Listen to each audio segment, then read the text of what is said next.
بلغ العلا بكماله كشف الدجى بجماله حسنت جميع خصاله. حدثنا علي بن الجعد قال أخبرنا شعبة عن أبي جمرة قال: كنت أقعد مع ابن عباس يجلسني على سريره فقال: أقم عندي حتى أجعل لك سهما من مالي، فأقمت معه شهرين، ثم قال: إن وفد عبد القيس لما أتوا النبي صلى الله عليه وسلم قال: من القوم أو من الوفد؟ قالوا: ربيعة. قال: مرحبا بالقوم أو بالوفد غير خزايا ولا ندامة.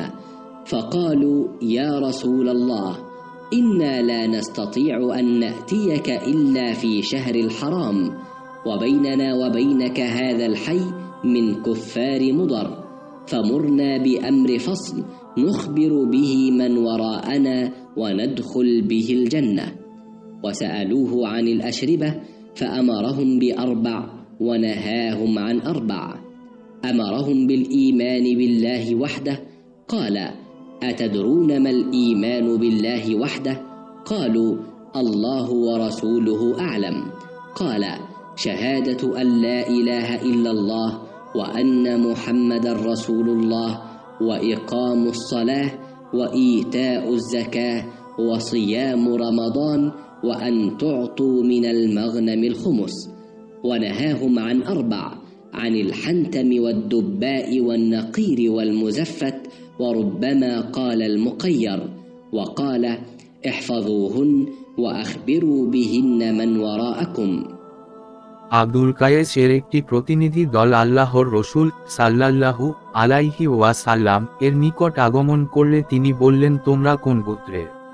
কিংবা বললেন, কোন প্রতিনিধি দলের? তারা বলল, রাবি আ গোত্রের। তিনি বললেন, স্বাগতম সে গোত্র বা সে প্রতিনিধি দলের প্রতি যারা অপদস্থ ও লজ্জিত না হয়ে আগমন করেছে। তারা বলল, হে আল্লাহর রসূল, শাহরুল হারাম ব্যতীত অন্য কোন সময় আমরা আপনার নিকট আগমন করতে পারি না।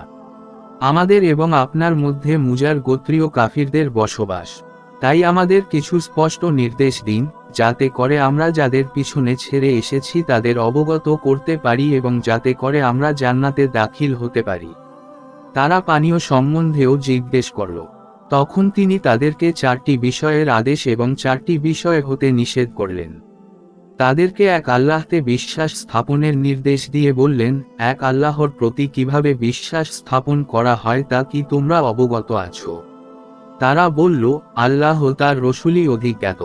তিনি বললেন, তা হচ্ছে এ সাক্ষ্য দেয়া যে আল্লাহ ব্যতীত প্রকৃত কোন উপাস্য নেই এবং মুহাম্মদ সাল্লাল্লাহু আলাইহি ওয়াসাল্লাম আল্লাহর রসূল, এবং সালাত প্রতিষ্ঠা করা, জাকাত আদায় করা, রমাজানের সিয়ামব্রত পালন করা, আর তোমরা গানিমাতের সম্পদ হতে 1/5 আদায় করবে। তিনি তাদেরকে 4টি বিষয় হতে বিরত থাকতে বললেন, আর তা হচ্ছে সবুজ কলস, শুকনো কদুর খোল, খেজুর বৃক্ষের গুঁড়ি হতে তৈরি বাসন এবং আলকাতরা দ্বারা রাঙানো পাত্র। রাবি বলেন, বর্ণনাকারী মুজাফফাতের স্থলে কখনো আন্নাকির উল্লেখ করেছেন, 2টি শব্দের অর্থ একইরূপ। তিনি আরও বলেন, তোমরা এ বিষয়গুলো ভালো করে জেনে নাও এবং অন্যদেরও এগুলো অবগত কর।